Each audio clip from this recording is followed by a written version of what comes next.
Sunrise over Lake Michigan. The city of Chicago stirs and a new day begins. But today, something's wrong.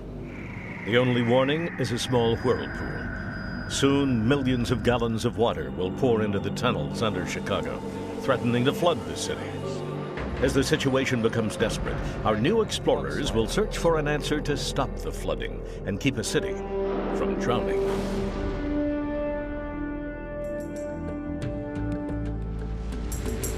Also in this episode, an underwater adventure of a different kind. Beneath Grand Bahama Island, in pitch-black waters of hidden caves, live some amazing creatures. To learn more about these ancient animals, new explorer Jill Yeager is trying to replicate their home in a lab, but to do so, she must dive into one of the most dangerous environments on Earth.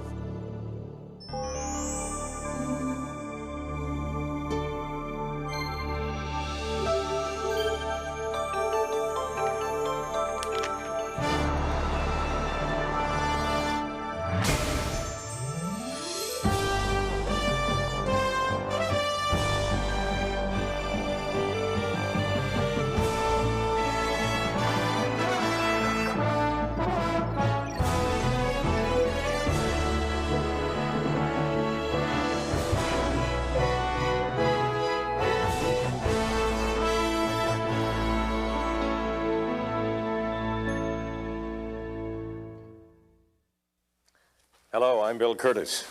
This old tunnel plays a major role in this episode of The New Explorers, and so does mathematics.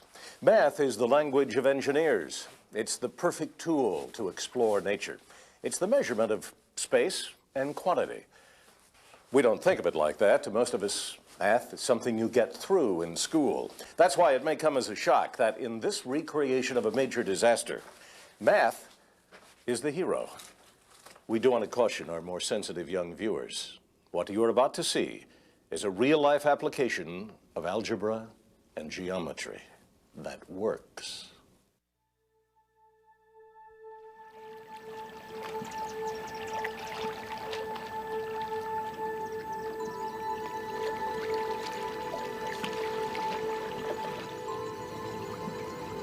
The city's just waking up. Like a great stadium, waiting for the games to begin. It's the calm before the storm. Giant department stores prepare for the rush.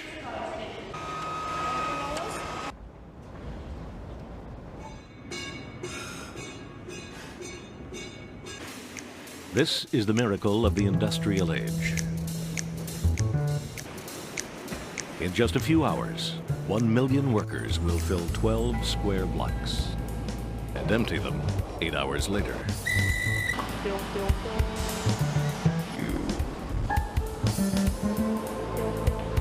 Like a huge organism coming to life, the river of workers will need flowers, magazines, coffee. Make that coffee and donuts. A shine for the meeting. Gonna buy low today, sell high. 1 million jobs. 1 million chores. Walking.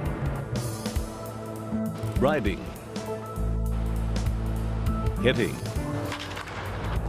Not knowing that this morning, April 13th, 1992, something is different. The Chicago Fire Department gets the first call. Merchandise mart. Water's pouring into a sub-basement. Several blocks away, another basement. More water. There's been no rain. Where's it coming from? There is a clue. Under an old bridge, city workers see a small whirlpool in the river. What could it mean? By 9:30, city engineers are on the bridge. Only the old-timers can guess what happened. They know about the catacombs of freight tunnels that burrow beneath the buildings, built to carry coal on small railways. They were abandoned 35 years ago. But if something punctured one directly beneath the river, like water draining out of a bathtub, That would cause the whirlpool on the surface, while underneath the city,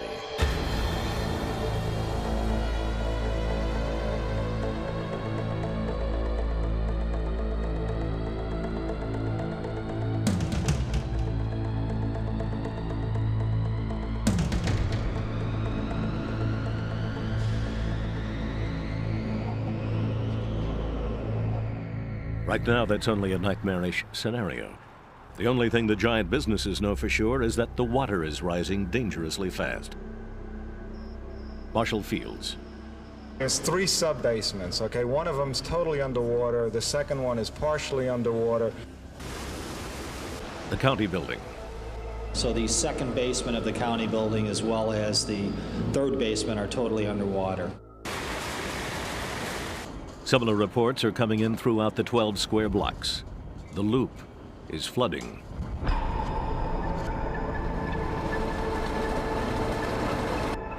City Hall. Want to take them up to Mayor's press conference? The media wants answers. What's happening to the city? Well, we are working with the gas company, the Bell Telephone, Commonwealth Edison, working with the CTA, everybody involved, and we're still working with them now. Without even knowing the precise cause yet, the mayor must take action. It will be one of the most difficult decisions he will ever make. The mayor's fire superintendent. Our recommendation is that anybody who would have a problem walking down the stairs be immediately evacuated via an elevator. Within the hour. They've got approximately an hour to do that. So it began.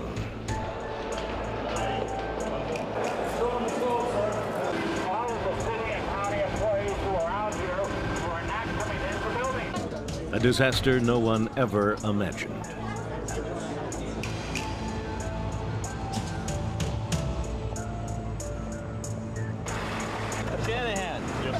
You've got Madison. It was closing one of the world's great workplaces.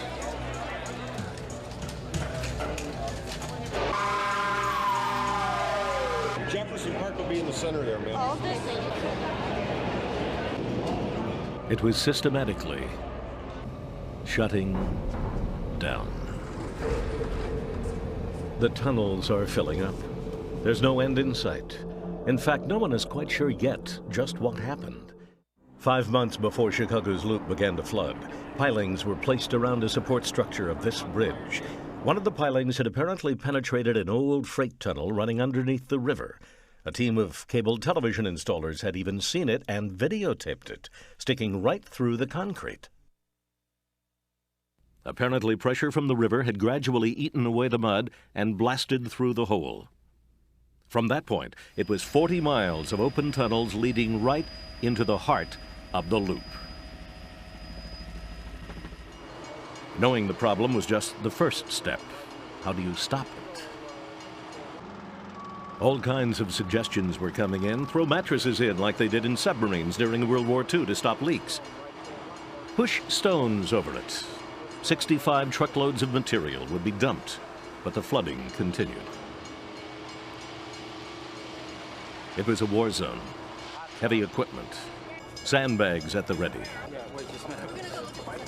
A chaotic scene. And in the middle of it all, a need for answers. Quick and accurate.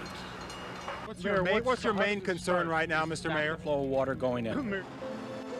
The Army Corps of Engineers worked quietly through the night at a temporary command post near the site of the breach.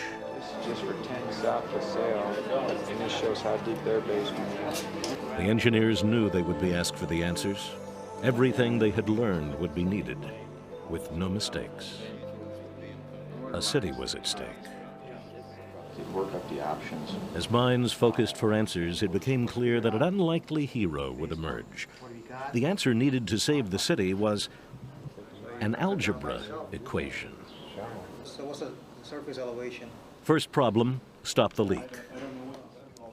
Chester Smerlow is the structural engineer assigned the task of designing a plug of some kind that will hold back the Chicago River. First, he has to calculate the amount of force that's coming through the leak. That's what his plug will have to resist.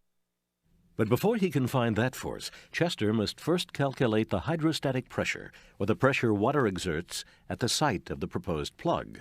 To calculate that, is just a simple formula here. P equals gamma D, where P is hydrostatic pressure.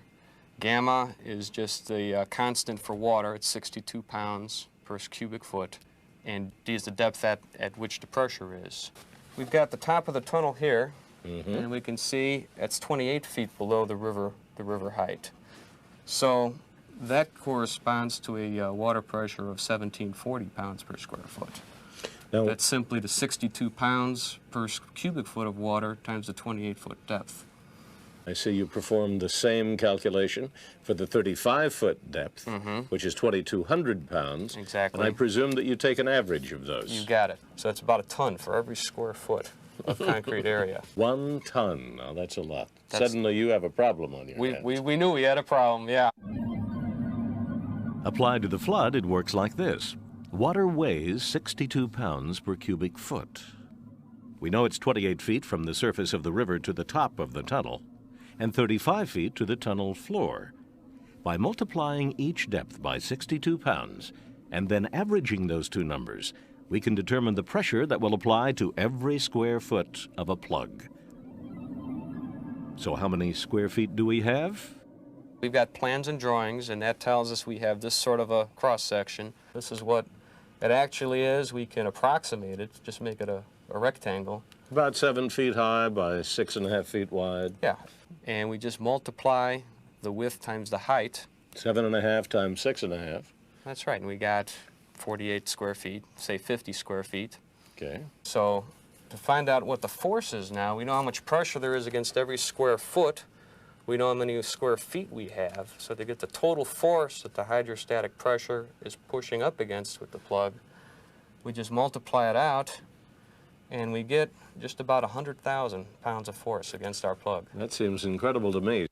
Now all we have to do is find something that could hold back 100,000 pounds of force.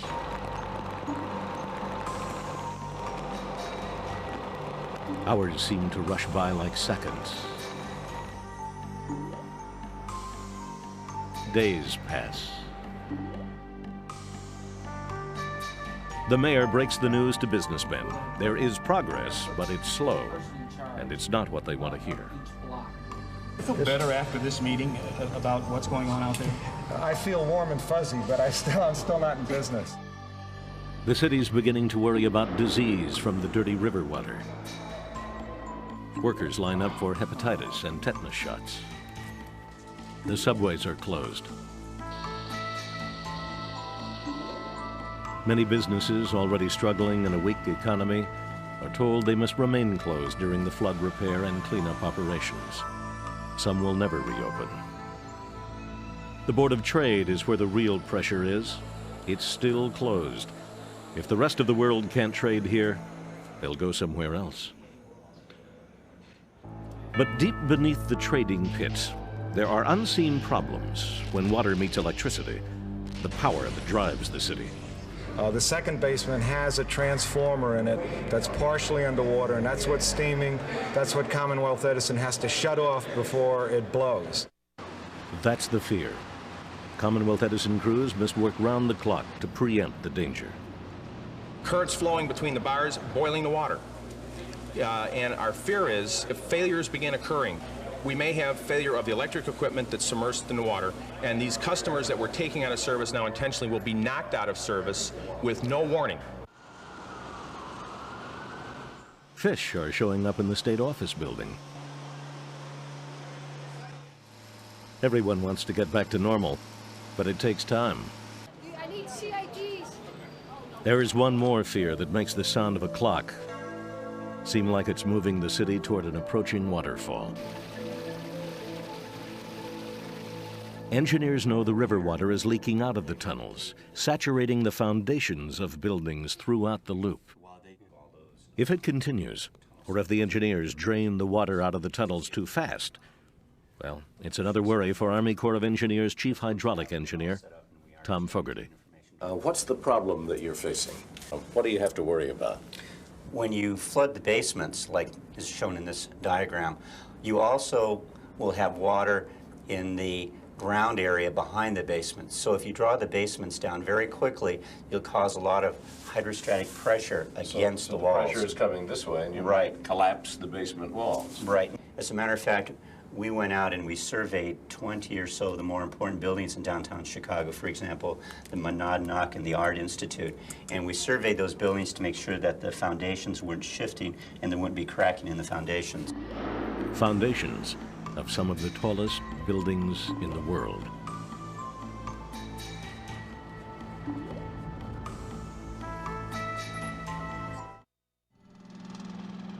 Crews are working 24-hour shifts to stop the Chicago flood.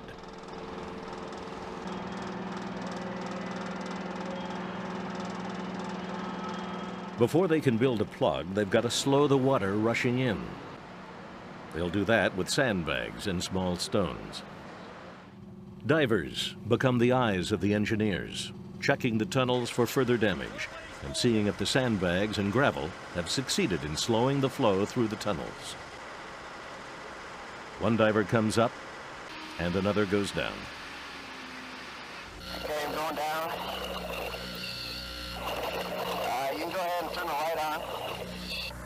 Light's coming on. Okay, I'm going down. I don't know if you can see the wall there, but... Okay, I'm on the bottom. We'll get down here and check it out, see what we got. Right, the water's real murky because it's river water. It's all muddy. It's stirred up a lot because they're pumping all the time. It doesn't have a chance to settle. So you have to grope in the dark with your fingers. Team Plug is working around the clock too, and finally, they think they have the answer. So what's going to happen is we've got a concrete plug here.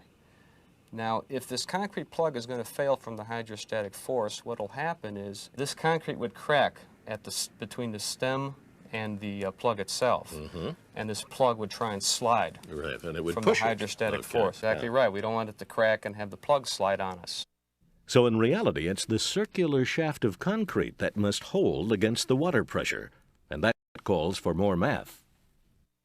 This shaft is round. It was a 5-foot diameter hole that was drilled through the street 50 feet down into the tunnel roof. So the shaft area equals pi times R squared. the radius squared. Radius squared, exactly. Okay. We've got a 5-foot diameter, so it's a 2.5-foot radius. Working through our equation, multiplying pi, or 3.14, times 2.5 feet squared, gives us the cross-sectional area of the shaft. Which is 2,826 square inches. Right, that's how many little square inches we've got in the circular cross-section. Now we have to find out what the capacity of the concrete is, or how much resistance we can get out of each square inch of concrete that we have available to us. A textbook gives us that answer, a constant for the compressive strength of this concrete. We don't want to make this too easy. That's right. So your shear resistance, as you plug that in, trying to find it, again, a mathematical equation that you simply go back to your grade school math. That's right. We know how much force or how much resistance each square inch of concrete has. We know how many square inches of concrete are available. So you multiply them together, and we come up with 107,000 pounds of resistance. Terrific. So that's more than the 100,000 pounds per square foot. We just saved the of city. hydrostatic pressure. That's great, and you saved it. Well, not quite. They've still got to get the concrete to hold in the rushing water. With police escort, the new concrete is rushed to the bridge. For good measure, they'll include a steel bearing pile to double the resistance strength of the plug.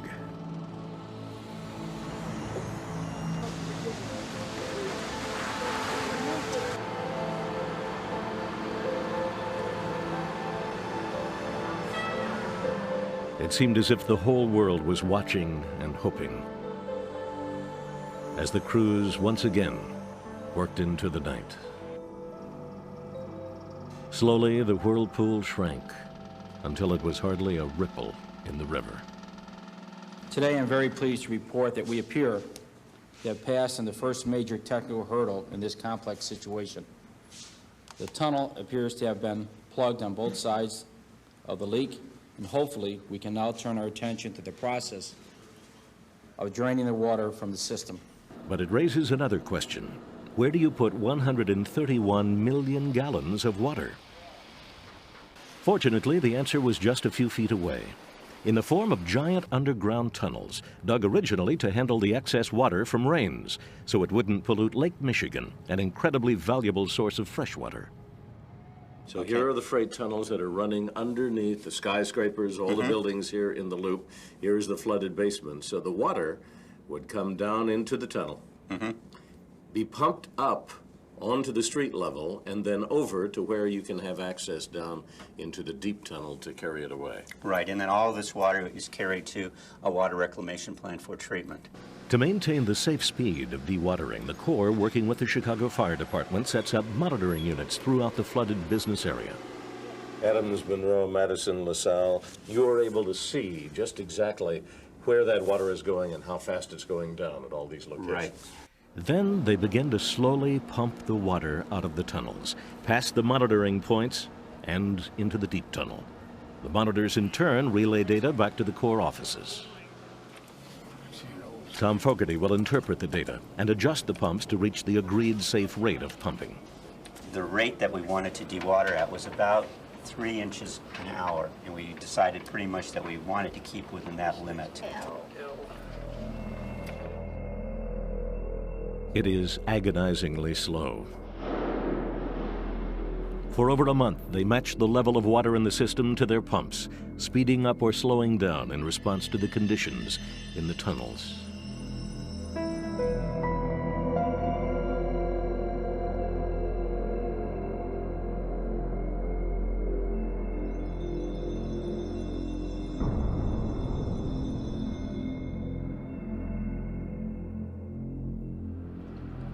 When enough water was pumped out, they could see that the tunnels were undamaged, and Chet's plug was holding solid, exactly as calculated on paper. It was a big victory for engineers, contractors, divers, concrete and steel, and basic algebra. Math worked. No one died, and no one was injured. But the Great Chicago Flood wreaked havoc on one of the great cities of the world. The financial losses from damage, construction, repairs, and lost revenues are estimated to have exceeded $1 billion. The city of Chicago constructed a system of permanent concrete bulkheads to assure that it won't happen again here. But if you don't rebuild your infrastructure, this is going to happen all over the country. It is in every city. Whether it's tunnels, whether it's bridges, whether it's roads, it's happening every day. Our infrastructure is getting older and older.